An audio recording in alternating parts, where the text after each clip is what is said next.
오늘 하나님 우리에게 주신 말씀은 누가복음 22장 20절 말씀입니다. 신약성경 134페이지를 찾으시기 바랍니다.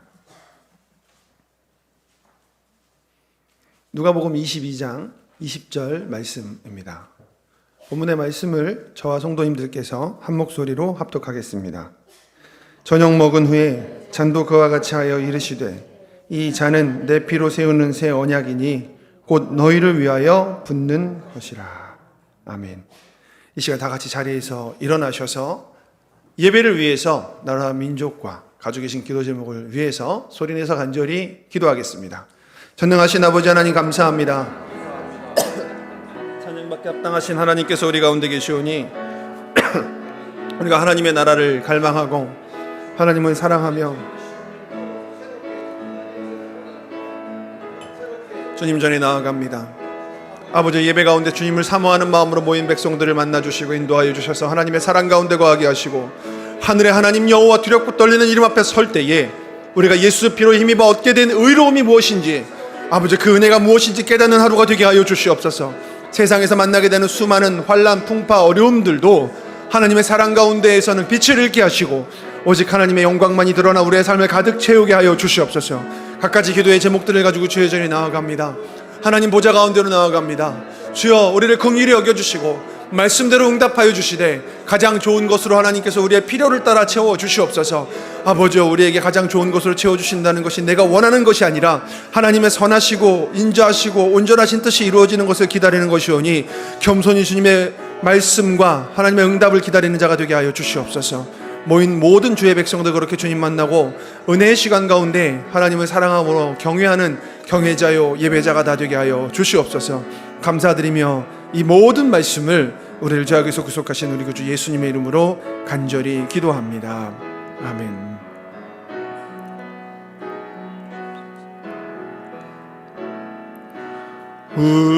우리에게 향하신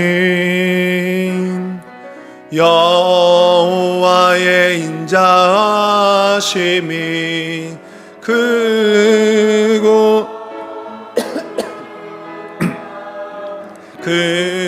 크시도다. 크고 크도다. 크시도다. 우리에게 향하신 여호와의 진실하심이 영원하시도다.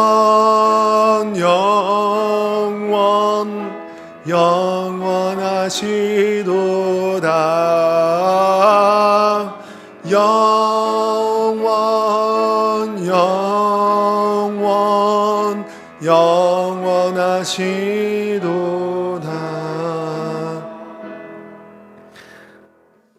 사랑이 많으시고 은혜가 풍성하신 아버지 하나님 감사합니다.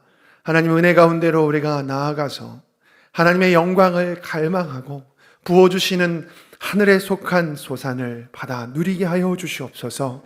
만나를 내려 주시고 필요할 때에 반석에서 물을 주시는 전능하신 하나님, 오늘도 전능자의 그늘이 우리의 걸음걸음을 인도하시기에 우리가 잠깐 머무는 이 광야에서 힘을 내어 주님과 동행하며 약속의 땅 가나안으로 영원한 본향으로 우리의 걸음을 함께 손잡고 담대히 내딛게 하여 주시옵소서. 오늘 그 과정 가운데서 우리를 속이려 하는 사단의 세력들이 있습니다. 그러나 우리의 대장 되신 예수 그리스도께서 우리의 앞서 행하시니 두려워하지 말고 용기 내어 담대하게 한 걸음 한 걸음 약속의 땅 가나안으로 마지막 때에 요단 강물이 우리 눈앞을 세차게 흐를지라도 하나님의 말씀과 능력에 의지하여 걸음을 내딛게 하여 주시옵소서. 그렇게 주님의 기적을 목도하게 하여 주시옵소서. 예수님의 이름으로 감사하며 간절히 기도합니다. 아멘. 자리에 앉으시면서 인사하겠습니다. 하나님의 영광을 위해 삽시다. 하나님의 영광을 위해 삽시다. 또 인사하겠습니다. 하나님의 영광을 기뻐합시다. 하나님의 영광을 기뻐합시다. 여러분, 하나님을 사랑하십니까? 아멘이십니까?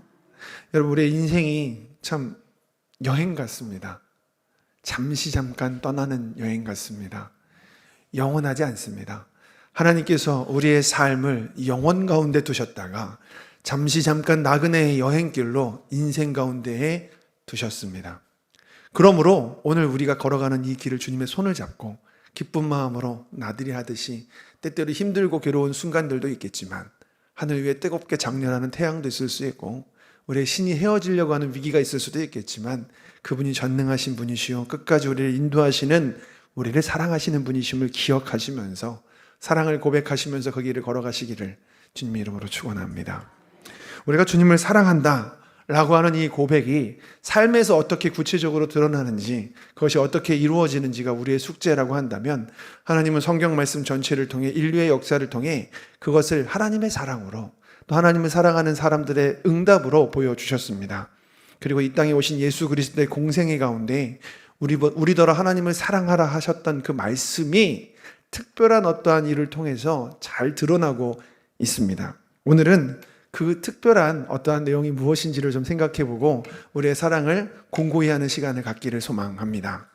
읽은 본문 말씀은 이것입니다. 누가복음 22장 20절 저녁 먹은 후에 잔도 그와 같이 하여 이르시되 이 잔은 내 피로 세우는 새 언약이니 곧 너희를 위하여 붓는 것이라. 자, 요한복음 2장 9절로 11절 말씀이 있는데요. 읽어드리겠습니다.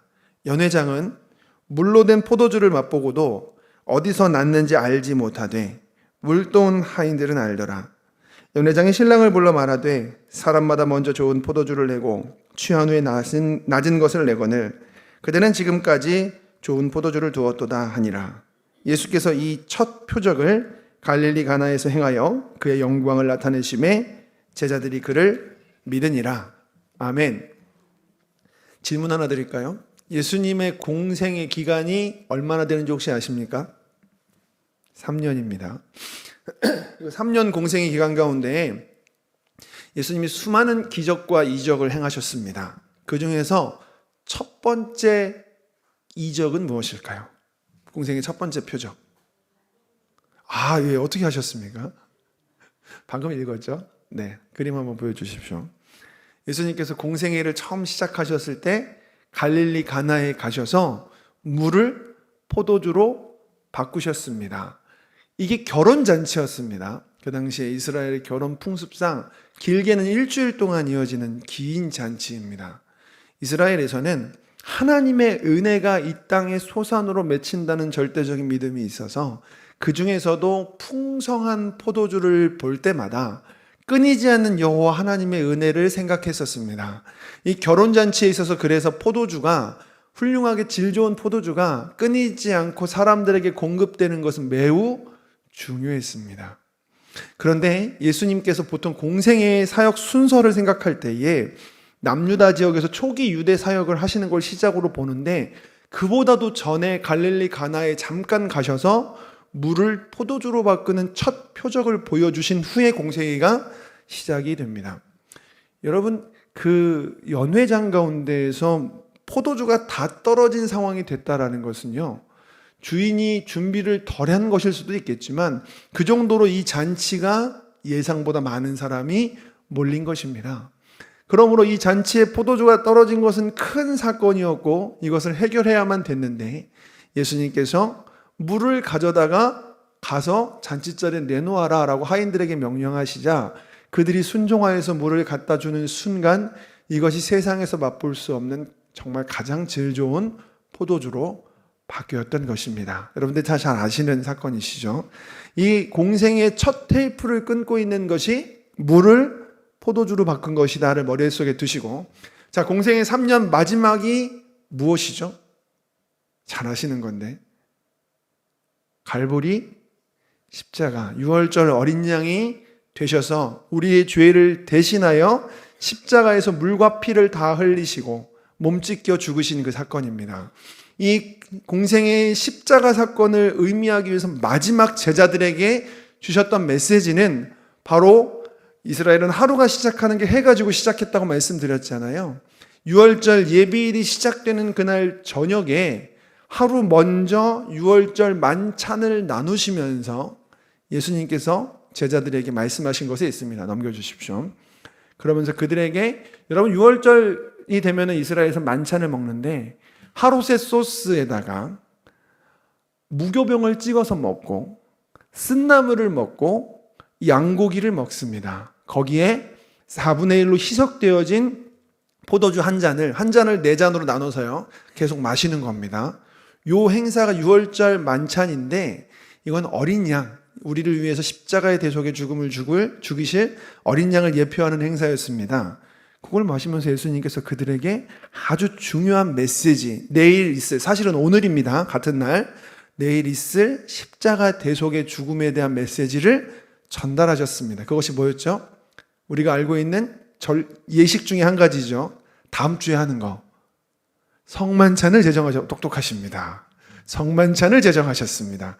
그때 떡을 떼시면서 뭐라고 하십니까? 이것이 내 살이다. 잔을 주시면서 뭐라고 하시죠? 이것이 내 피로 된 언약이니 곧 언약의 피, 잔이라고 하시면서 이것을 마셔라 라고 그들에게 주십니다. 기억나시죠? 오늘 지금 읽었던 본문 말씀과 방금 읽었던 보조적인 말씀 이 두 구절이 바로 공생의 시작과 끝을 이루는 두 사건을 기록한 것입니다. 자, 문제 하나 드리겠습니다. 다음. 처음과 마지막의 공통점이 뭘까요? 답이 써 있지만 문제입니다. 답이 있습니다. 뭘까요? 어떻게 하셨어요? 네, 한번 눌러주십시오. 네, 포도주입니다. 11시 예배 때는 난이도를 올려서 포도주자도 지어보겠습니다. 처음의 표적과 마지막 순간에 주셨던 이 살과 피, 떡과 포도주 생각해보면 예수님께서 공생의 전체를 포도주로 싸고 있는 것 같은 느낌을 받습니다. 그렇죠? 시작할 때 의미 있을 거 아닙니까? 근데 포도주로 시작하셨고 끝내실 때 포도주로 끝내셨습니다. 여러분 이 구절이요. 지금 제가 했던 이 말씀이요. 사실 청년들한테는 어려울 수 있습니다. 특히 세속적이고 아직 교회 나온 지 얼마 안 된 청년들은 갑자기 눈이 동그래지면서 반짝반짝거려요. 술 마셔도 된다는 말씀을 하시려는 건가? 라고 생각을 합니다. 결론부터 말씀드리면 아닙니다. 성경이 말하고 있는 술에 대한 뉘앙스는 한 가지입니다. 마시지 말라. 취하지 말라 그랬잖아요. 이스라엘에서는 물 대신 마시는 거기 때문에 안 마실 수가 없어요. 근데 취하도록 마시지 말라는 거는 술을 마시지 말라는 것과 같습니다. 오늘날 난 집에서 정수기에서 물이 안 나와서 포도를 다 담궈가지고 포도주를 물 대신 마신다고 하면 인정해 드리겠습니다. 없으시죠? 취하지 말라는 건 우리가 가지고 있는 의지와 정신이 올바로 하나님이 주인이심을 고백할 수 있는 상태를 유지하는 것이기 때문에 취하지 말라는 겁니다. 대한민국 현 상황에서는 그러므로 술을 마시지 말라고 말하는 게 교회에서 할 수 있는 말입니다. 그러면 예수님께서 왜 공생의 시작을 포도주, 끝을 포도주로 하셨습니까?를 오늘 알려드리도록 하겠습니다. 이것이 우리가 하나님 앞에 드려야 될 사랑의 고백과 매우 밀접하게 관계가 있습니다. 다음. 네, 감사합니다. 주의 집중이 오늘 아주 잘 되는 날입니다. 제가 계속 기침을 해가지고 환절기인가요? 여름 같던데 환절기 아니고. 네, 여러분 어떤 남자가 어떤 여자 앞에서 무릎을 딱 꿇고 반지를 딱 받치면서 뒤에서 노래가 나와요. 어떤 장면일까요? 여러분들이 알고 있는 일반적인 상황에서는 글씨가 써있지만 안 써있다고 생각하고 한번 어떤 장면일까요? 어떻게 하셨어요? 네, 청혼입니다. 프로포즈입니다. 보통 이런 노래 나오죠. 나와 결혼해 줄래? 하면서 이렇게 바치잖아요. 자, 이때 여자 측에서 이 반지를 안 받으면 어떻게 되는 거죠? 나 싫어. 너랑 결혼 안 할 거야. 근데 받으면 약속을 하는 겁니다. 그래? 하면서 그때부터 이제 두 사람이 상견례도 하고, 요즘 순서가 바뀌는 경우도 있지만 상견례도 하고 이제 결혼 준비를 해 나갈 것입니다. 맞죠? 자, 다음. 그러면 질문 하나 드릴게요. 이 결혼이라고 하는 제도는 하나님께서 인간에게 주신 겁니다. 창세기 2장 24절을 보면 남자가 부모를 떠나 그 아내와 연합하여 한 몸을 이루라라고 말씀하셨거든요. 인간에게 주신 제도인데 이 결혼 제도를 왜 주셨을까요? 그리고 또 한 가지, 사람들이 보통 가장 사랑할 때가 언제입니까? 연애 초기, 아쉽게도, 그죠? 그래프를 그리라면 이렇게 될 겁니다. 이렇게. 그 다음에 1년 반 지납니다. 도파민이 더 이상 나오지가 않아요. 그러면 그래프가 어떻게 되죠? 이렇게 떨어지나요? 보통은 이렇게 떨어지지 않나요? 이렇게 떨어지는 경우들도 있습니다만, 네, 이렇게 떨어져 가죠. 그러면 좀 이상하지 않아요? 네. 이상하지 않습니까? 하나님이 만드신 제도가 뭔가 문제가 있나? 여러분, 이 도파민이 가지고 있는 마음속의 어떤 기쁨이 사랑은 아닙니다. 여러분, 그렇다면 우리는 수많은 것들을 사랑하고 있는 겁니다. 여기서 말하는 사랑의 정의는 성경에서 하나님께서 우리를 사랑하셨던 아가페를 의미하는 겁니다. 사랑은 그 대상을 위해서 내가 즐겁게 희생할 수 있는 순간부터 생깁니다. 근데 도파민이 나올 때는 희생을 희생이라고 생각하지 않아요. 즐거우니까 하는 거죠. 여자친구가 인천에 살고 내가 대구에 사는데, 대구에 사는 남자친구가 중간인 대전에서 만나서 데이트를 하고 인천까지 여자친구를 데려다주고 돌아가면 여자친구가 막 걱정해가지고 오빠 어떻게 힘들지 않아? 그러면 오빠 괜찮아 막 이러면서 가잖아요. 그 괜찮은 거 진짜 괜찮은 거거든요. 왜요? 도파민이 나오니까 희생이라고 느껴지지가 않는 겁니다. 근데 시간이 흘러서 결혼을 했는데 그렇게 하는 건 뭡니까? 그게 진짜 사랑입니다. 이제는 막 괜찮지 않은데 괜찮은 겁니다. 그 사람을 위해서 나를 희생하는 것이 즐거워지기 시작하는 것. 하나님께서 우리에게 말씀하신 사랑의 정의가 그거 아닙니까? 여러분, 그러므로 올바로 된 그리스도인들의 결혼 생활을 생각해 보면 사랑이 끝나는 것이 아닙니다. 그때부터 오히려 진행되어지는 겁니다. 우리가 생각할 수 있는 호르몬에 의한 즐거움이 아니라 누군가를 위해서 나의 희생으로 점점 기쁨을 누리기 시작하는 즐거움을 여러분들이 삶 가운데에서 얻게 되실 줄 믿습니다. 여러분, 이게 왜 중요하냐면 바로 이와 같은 결혼 제도를 통해서 하나님이 하나님을 사랑하는 것이 무엇인지를 우리에게 깨닫게 하십니다. 여러분, 첫사랑 자꾸 잊어버린다고 우리가 얘기하는 이유가 예수 그리스도를 믿는 믿음도 때로는 호르몬 때문에 기쁜 줄 아는 적이 있습니다. 특히요, 잘 준비되어져 있는 찬양 집회에 젊은 애들이 가면 엄청 좋아하거든요. 근데 익숙해지면 다른 집회도 찾아갑니다. 여러분, 호르몬에 의해서 예배하는 거 아니잖아요. 하나님 그분 그 존재의 가치의 위엄과 아름다우심이 무엇인지를 깨닫고 예배하는 것. 여러분, 여기에 정답이 있습니다. 자, 그런데 갑자기 제가 왜 우리가 주님을 사랑하는지 얘기를 하다가 예수님의 공생애와 포도주 얘기를 했고 갑자기 또 결혼으로 넘어갔느냐. 그것을 알려면 구약의 결혼 풍습 몇 가지를 좀 살펴봐야만 합니다. 자, 결혼 풍습을 한번 보겠습니다. 첫 번째가 사사기 14장에 보면은 여러분 삼손 아십니까? 모르십니까? 삼손이 어떤 사람이죠? 네? 네, 힘센 사람. 네, 보통 사사 이렇게 얘기하는데 힘센 사람, 힘센 사사죠. 이 삼손이 좋아하던 여자가 2명 있습니다. 한 명은 들릴라고, 또 한 명은 딥나에 있던 여인입니다. 이 딥나의 여인이 먼저 나오는데 그 여인을 사랑해서 결혼하고자 아버지한테 갑니다. 아버지, 저 어떤 여인이 좋아서 결혼하고 싶어요. 그랬더니 그 아버지가 어떻게 하냐면 삼손을 데려다가 그 여인의 집에 가서 잔치를 배설합니다. 누가? 아버지와 삼손이 여자의 집에 갔는데 여자 측에서 잔치를 여는 것이 아니라 아버지와 삼손이 그 여자의 집에 가서 그의 친지들, 일가 친척들, 친구들을 다 불러내서 잔치, 연회를 엽니다. 이게 이스라엘의 그러니까 전통적 결혼 풍습인데 순서가 있거든요. 첫 번째 순서가 이겁니다. 그렇게 한 다음에 모두가 모였을 때 그 자리에서 신랑 될 사람이 신부 될 사람에게 포도주 한 잔을 줍니다. 반지가 아니에요. 포도주예요.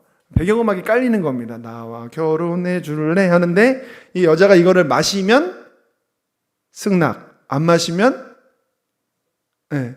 여러분 뭐 잘 이해가 안 되시나요? 다시 한번 설명해 드릴까요? 네. 그래서 그 포도주를 마신다는 것은 결혼을 승낙한다는 의미입니다. 이게 사사기 14장 1절, 2절과 10절에 나옵니다. 근데 이와 같은 풍속이 있고 난 다음에, 이 일을 하고 난 다음에 승낙이 되잖아요. 그 자리에 사람들이 2명 이상이 있잖아요. 이스라엘에서는 2명 이상의 증인이 그것을 증거하면 법적 효력을 갖습니다. 그러니까 두 사람이 결혼 약속을 한 게 아니라 정혼 상태가 됩니다. 우리나라에선 정혼이라고 하는 그 풍속이 없기 때문에 원래 개역 한글판에선 정혼이라고 써 있었는데 이게 뭐야 해가지고 지금 우리가 읽고 있는 개역 개정에서는 뭐라고 바뀔게요? 결혼 전에 보통 새끼손가락에 꽂으면서 이렇게 하는 거 뭐라 그래요? 약혼이라고 바뀌어 있습니다. 근데 이게 더 사실은 성경적이진 않은데 그걸 한번 보겠습니다. 다음. 네, 벌써 보셨네요. 자, 마태복음 1장 18절에 보면은 예수 그리스도의 나심은 이러하니라. 그의 어머니 마리아가 요셉과 약혼하고 동거하기 전에 성령으로 잉태하였다 이렇게 되어 있는데 원래 이게 정혼이라고 써 있었습니다. 2명 이상의 증인들 앞에서 포도주 한 잔을 넘겼고 여자가 그것을 받아서 마셨다라는 것입니다. 이 정혼 상태가 되면은 여인들은 무엇을 해야 되냐면 그때부터 몸과 집을 단정히하고 남편을 기다립니다. 이 말은 남편은 바로 결혼 잔치를 하는 것이 아니라 집으로 돌아갑니다. 이스라엘에서 모든 재산은 소유가 아버지에게 권한이 있었기 때문에 1년 동안 아내와 함께 살 수 있는 처소를 부모님을 모시고 살든 따로 살든 어쨌든 부모님에게서부터 재산 분할을 좀 해야 되기 때문에 처소를 예비하는 기간을 1년을 가졌습니다. 그래서 그 1년 동안 무엇을 해야 되냐면 서로가 몸가짐을 단정하게 하고 다른 사람 사랑하지 않고 정혼 상태이기 때문에 결혼된 상태이기 때문에 그 대상을 간절히 그리고 사랑하는 기다림이 있는 겁니다. 이해가 되시겠죠? 그 정혼 상태에 대한 묘사가 있습니다. 지금 여기선 정혼이라고 되어 있고 그래서 누가복음 1장 34절에 보면은 내가 아직 남자를 알지 못하는 몸인데 어찌 내가 아이를 잉태할 수 있겠습니까? 이 말은 있을 수 없는 일입니다 정도가 아니라 정혼 상태일 때 다른 사람의 아이를 얻거나 아니면 심지어 부부라도 얻게 되면 굉장한 수치로 여겼고 다른 사람의 아이를 잉태하게 되면 돌로 쳐서 죽임을 당했습니다. 왜냐하면 둘은 실질적인 부부이기 때문입니다. 자, 세 번째 보겠습니다. 결혼 풍습 세 번째, 혼인 잔치를 엽니다. 자, 1년이 지납니다. 남성 측에서는 처소 예비가 끝났습니다. 친구들과 함께 결혼 예물을 들고 이번에는 신부가 준비하는 잔치집으로 찾아가게 됩니다. 그러면 그 과정에서 어떤 일이 있게 되냐면 언제 올지 모릅니다. 친구들과 함께 최대한 많은 일들을 다 해결하고 오는 거라 낮에 올 수도 있고 밤에 올 수도 있습니다. 그러면 신부가 밖에 나가서 기다릴 수는 없기 때문에 오늘날로 말하면 결혼식에 들러리가 있잖아요. 옷 뒤에서 이렇게 막 가방 들고 기다려주고 이런 사람들처럼 들러리들이 나가서 신랑 무리가 오는 것을 기다립니다. 근데 밤에 올 수도 있죠. 그러면 뭘 들고 나갑니까? 등불을 들고 나갑니다. 늦게 올 수도 있으니까 기름까지 예비하고 나가는 겁니다. 열처녀 비유는 10명의 신부가 아닙니다. 그 합동 결혼식은 통일교에서 하시는 거고요. 저희는 합동 결혼식 없습니다.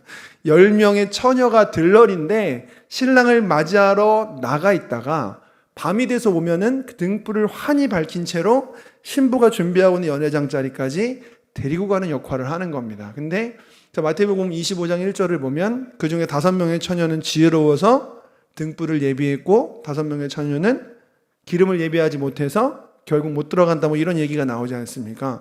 결혼식을 했는데 신부가 못 들어간다 이러면서 행위구원자들이 되게 다 어이없는 이야기를 한 적이 좀 많아요. 여러분 보십시오. 믿고 있는 신부도 등불을 예비하지 못하면 못 들어갑니다. 그러므로 여러분들의 행동이 안 바뀌면 천국에 못 갑니다. 이러는데 이건 신부가 아니라 들러리들입니다.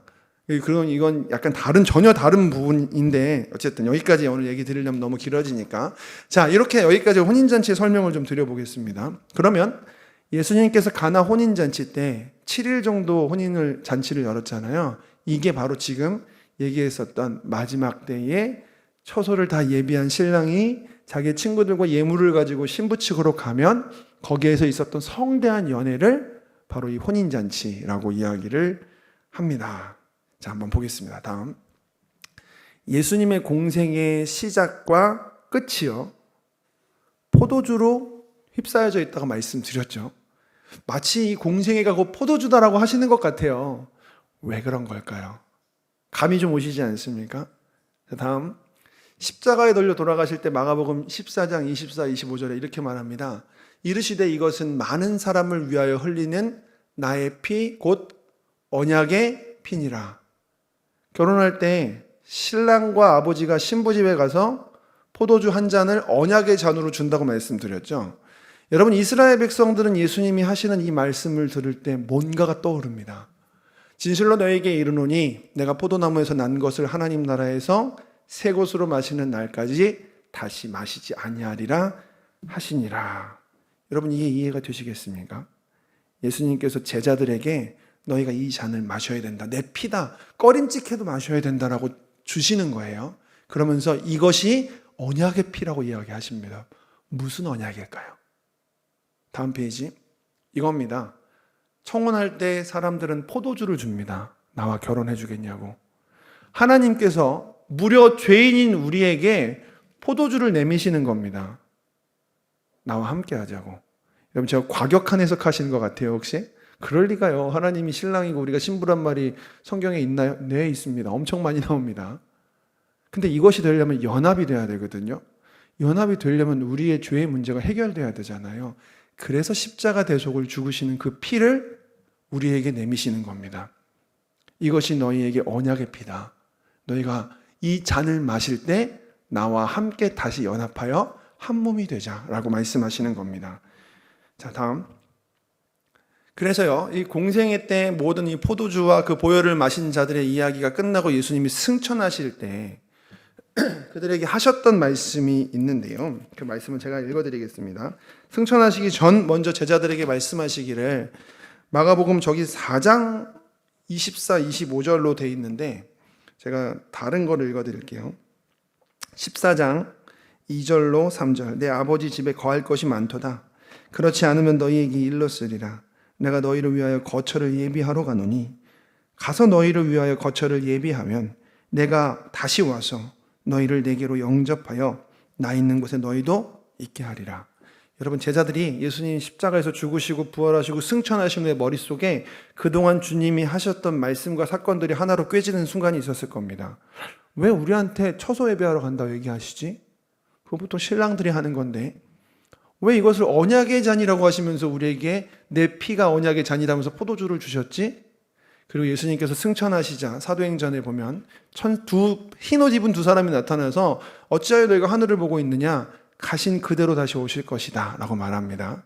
자, 그리고 마지막으로 요한계시록 19장 9절을 보면 주님이 다시 오시는 날 우리 믿는 모든 사람들은 구름 위로 올라가서 7년 동안 어린 양과 함께 혼인잔치를 한다고 말하고 있습니다.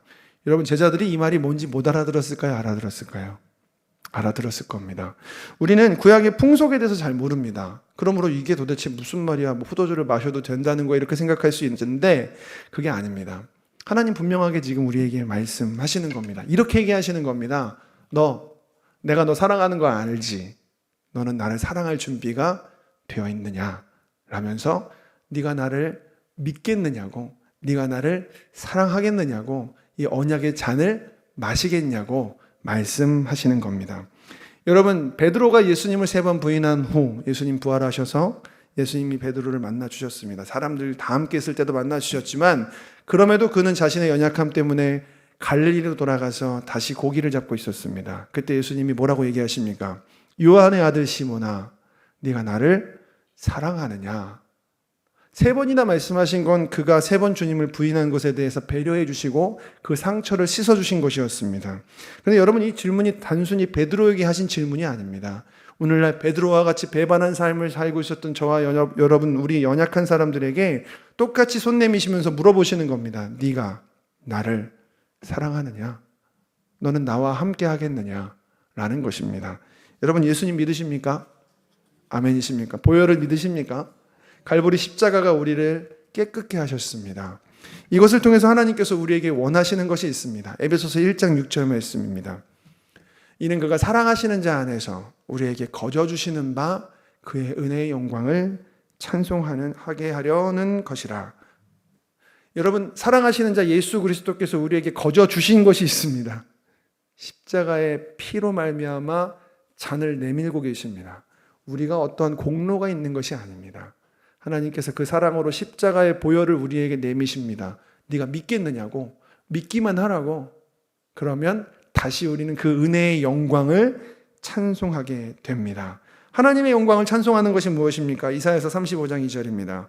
무성하게 피어 기쁜 노래로 즐거워하며 레바논의 영광과 갈멜과 사론의 아름다움을 얻을 것이라. 그것들이 여호와의 영광, 곧 우리 하나님의 아름다움을 보리라. 아멘. 여러분, 부부가 결혼을 했습니다. 그러면 제일 먼저 늘 하는 말이 있습니다.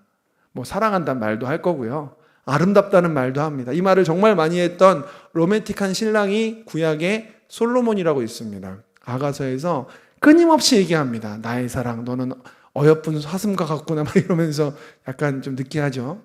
그와 같은 고백을 계속 할 수 있게 됩니다. 여러분, 우리가 하나님을 잊고 살아갔을 때, 하나님 사랑합니다라고 고백했을 때 무엇이 달라진 것입니까? 하나님의 아름다움을 볼 수 있게 된 것입니다. 예수 그리스도의 보혈을 믿으시는 여러분들과 저는 이제 보혈로 말미암아 하나님과 연합한 자가 되었습니다. 자, 다음. 네, 이건 그냥 넘어가겠습니다. 그래서 이거를 그냥 두 글자로 표현하자면 결혼입니다. 처음 하나님께서 디자인하신 세상 가운데 남자 그리고 여자가 함께 연합하여서 한 몸이 되게 만드셨던 제도, 그리고 그 이후에 요한복음 15장 4절로 5절 말씀에서 말하고 있는 것과 같이, 또 아가서와 호세아서에서 말하고 있는 것 같이, 오늘 아가서에서는 끝없이 하나님과 인간의 관계를 서로 사랑하는 사이로 묘사를 합니다. 계속해서 감탄하고 함께 연애합니다. 호세아에서는요, 하나님과 성도의 관계를 부부관계로 묘사하되, 하나님은 성실하고 신실하게 인간을 사랑하시는데 인간은 자꾸만 딴 곳으로 눈을 돌리는 모습을 고매를 통해서 보여주십니다. 결국 성경이 계속 우리에게 말하고 있는 것은, 하나님이 우리를 지으신 목적대로 본래대로 다시 살아가는 방법은 우리에게 내밀어 주신 하나님의 한번 너희에게 내가 청하는 청혼을 받아들이겠느냐라고 내밀어 주신 그 잔을 마시는 겁니다. 여러분들 십자가의 대속을 믿고 이 자리에 계신다면 이제 우리의 삶이 하나님을 향하는 것은 자명하게 당연히 해야 할 일인 것입니다. 여러분, 근데 사람들은 어떻게 하고 있습니까? 요한복음 12장 43절 말씀입니다. 그들은 사람의 영광을 하나님의 영광보다 더 사랑하였더라. 우리가 이렇게 살지 마십시다. 하나님을 사랑하십니까? 진실로 하나님께서 여러분의 주인이 되시고 나의 신랑이 되신다는 사실을 믿으십니까? 그 안에서 우리가 살아가길 소망합니다. 다음. 처음에 저희가 봤던 것처럼 결혼을 시작하면 사랑이 끝나는 게 아닙니다. 근데 이 익숙한 패턴을 자꾸 하나님께 들이대려고 합니다. 내가 변한 건데 신앙이 변한 것처럼 생각합니다. 무엇을 하라고요? 사랑을 하십시오. 호르몬을 기대하는 게 아니라 사랑을 하십시오. 하나님의 영광을 위해서 대가를 치를 줄 아는 헌신자를 기다리십니다. 하나님이 그렇게 우리를 사랑하셨습니다. 우리가 아직 죄인 되었을 때 그리스도께서 우리를 위해 죽으심으로 하나님께서 우리에 대한 사랑을 확증하셨습니다. 내가 이렇게 너희를 사랑한 것처럼 너희도 서로 사랑하고 너희가 나를 사랑하라 말씀하십니다. 하나님을 사랑하는 방식은 참 다양하지만 우리의 삶에 가장 좋은 것, 가장 좋은 시간, 가장 좋은 젊음들을 하나님께 드릴 수 있는 것일 겁니다. 젊음이 다 지나갔는데요? 맞습니다. 괜찮습니다. 지금 사랑하시면 됩니다. 하나님을 사랑할 때 하나님께서는 우리의 삶에 그분의 은혜와 영광의 기쁨을 흘러넘치게 부어주실 것입니다.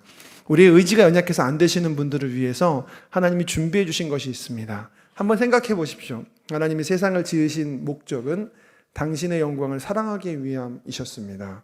인간이 죄를 지어서 그 관계가 깨어지자 예수님을 보내신 목적은 다시 하나님과 결혼하여 연합하게 하시기 위함이셨습니다. 예수님 승천하시고 처소를 예비하실 때까지, 다시 오시는 그날까지 누구를 보내주셨을까요? 성령님. 그러면 성령님이 오신 목적을 뭐라고 얘기할 수 있을까요? 우리가 하나님을 사랑할 수 있는 능력을 주실 것입니다. 요한 웨슬레 그리고 마틴 로이드 존스 목사의 성령을 받았을 때 그들의 고백을 읽어드리고 그것이 우리의 고백이 되길 소망하면서 말씀을 마치겠습니다. 요한 웨슬레는 성령 세례를 받았던 경험을 이렇게 고백합니다. 나는 한없이 낮아지고 하나님의 영광에 매료되며 하나님을 향한 강렬한 사랑을 감전된 사람처럼 느끼며 있었던 것이었다 라고 말입니다. 로이드 존스 목사는 성령의 세례에 대해서 이렇게 얘기합니다. 그것은 본질적으로 하나님의 성령이 우리에게 들어오시는 것을 의식하고 하나님의 영광과 그분의 존재의 실상, 곧 주 예수 그리스도의 실상을 자각하며 그분을 사랑하는 것을 의미한다. 우리의 능력과 의지가 안 되신다면 성령을 구하시기 바랍니다. 성령의 능력이 임하셔서 여러분들에게 삶에 함께 하시고 하나님을 사랑할 수 있는 힘을 주실 줄 믿습니다. 기도하겠습니다.